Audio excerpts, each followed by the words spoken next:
We bought him at the sales at Cheltenham, and when you go to a sale, there's always so many horses there.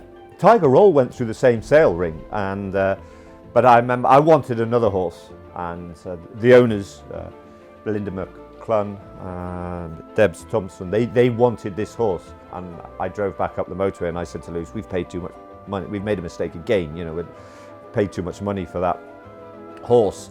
And then you know, he turned out to be a great horse. He is. But funny, I've been involved with Nigel Twiston-Davies and myself. I was involved with Earth Summit to win a national and Bindaree to win a national. You somehow, you know, take it on further. You sometimes expect these horses to have "I'm a national winner" stamped across their heads, but they don't. One for Arthur made his debut for the yard in a Newcastle bumper, finishing second behind Grove Silver in February 2014.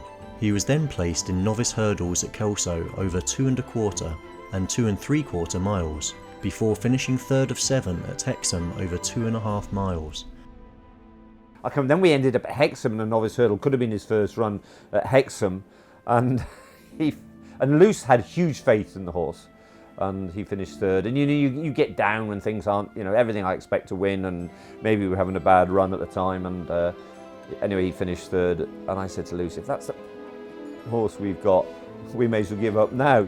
One for Arthur was beaten in his 4 starts over hurdles, but came good over 2½ miles at Haydock, before winning twice at Ayr over 3 miles, giving Connections hope that all was not lost just yet. He won at Haydock, didn't he? He won a novice hurdle at Haydock, and that was only a 2 or 3 runner race. And it was a false run race. We beat one of Donald's odds on. Brilliant ride by Pete, and then he won again. And then we ended up at Aintree with him. And he ran badly at Aintree. So everybody had far too much to drink by the time he got beaten. And the husbands, they went back to the hotel, and I remember they came into the hotel, the girls were in absolutely floods of tears because the boys had told them that the horse was no good. After a successful novice hurdle campaign, Arthur was immediately sent chasing, making his debut over fences at Kelso in October. Then he built up on the steeplechase front, and then he won his first novice chase at Kelso, but he never really developed as we'd hoped. I thought he got beaten in a novice, maybe we overfaced him a little bit, he got beaten in a novice, well beaten in a novice chase around Cheltenham. Now we're rewriting the plans, and he went to Aintree and ran a good race in the Beachy Chase. He nearly fell at the first, only got brought down at the first, but finished running on. And so suddenly we've got a Grand National horse. So Grand National horse, great, but not high enough to get into the handicap. So I felt unfair to Warwick, but you know, you can look at some of these. You've got the Welsh National, and you've got the Warwick race, which is over 3 mile 5, the classic chase. And I always felt the Warwick race, because it's close to Cheps, it was a slightly weaker race than the Welsh National. And I thought, oh gosh, if we run in that and run rare, we might get him up high enough into the handicap to run in the National. And he actually bolted up in the Warwick race. And then suddenly we were serious. Then plans were all to Aintree, and we got a workhorse here called Keita de Dazor. He'd retired, but he was a good workhorse. And I said to, you know, Luce and I said to each other, look, let's leave no stone unturned. This is our one chance in life. I hope I get another one, but this is a major chance in life to win the Grand National. And I didn't want, you know, another horse in the string kicking him, something. So I used this horse wherever Arthur went.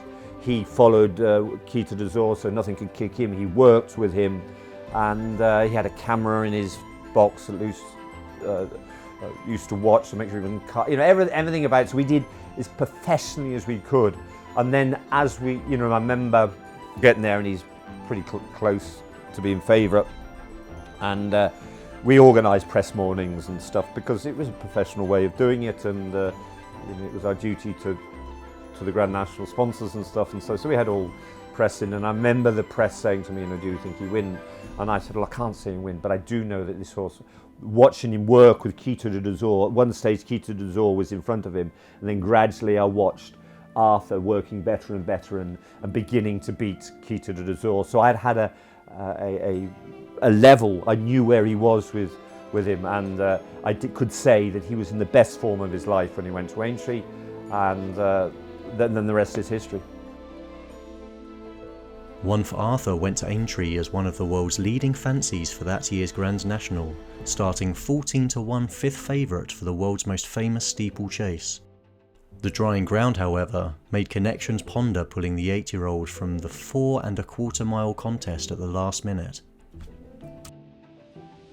I wouldn't have run him. Colin Dempster, Debs' partner, insisted, not insisted, but said, look, he had a sporting gesture. He said, look, we're here, we've done it, we might not be here next year and all the rest of it. Let's go for it. And he was right. And I think trouble being a former jockey sometimes, or being a jockey, you blame the trainer all the time. You ride a horse, it gets beat. It's never your fault, it's the trainer's fault. And I think my mentality still as an assistant trainer was that, and I wanted everything to be perfect for him, and sometimes you have to take a chance with them when it's not perfect. Now I find it quite difficult because everybody comes up to you, which I said at the press conference, that everybody wants to know he's going to win, and I thought given the right conditions he would win, but the conditions were against him. But conversely, when I noticed when Earth Summit won a Scottish National on fast ground, but because the distance that brought the stamina out, sometimes the ground will bring the stamina out, and the distance brought the stamina out for Arthur around Aintree.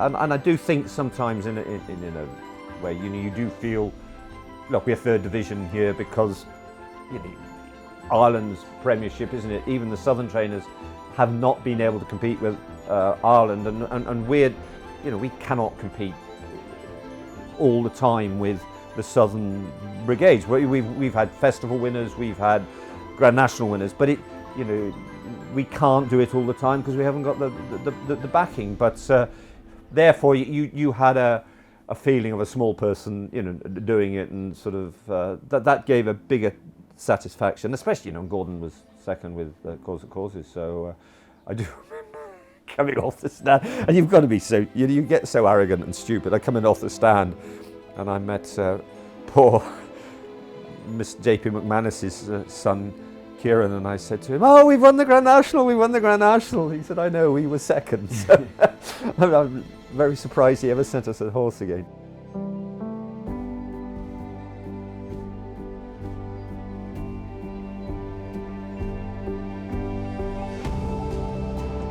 Such a, it's like, I can't think how to, it's that moment when life is just on you, and they're going to win, except if there's going to be a Devon Lock or something, but you don't really believe in a Devon Lock. It's a stunning feeling because it's a life ambition, but you mustn't get too wound up in these things, must you?